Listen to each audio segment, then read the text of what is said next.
Ayop.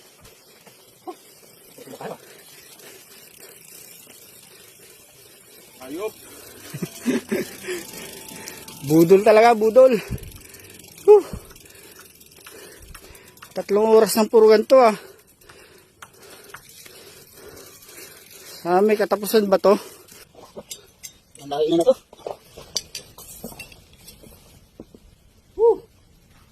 Ano daw wala?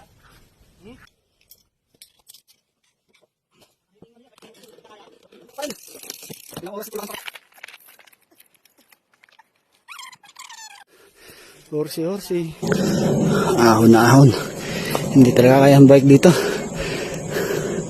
Doon kayo pupunta oh. Ayun, sa kabila. Kabilang tok-tok ng bundok na yan.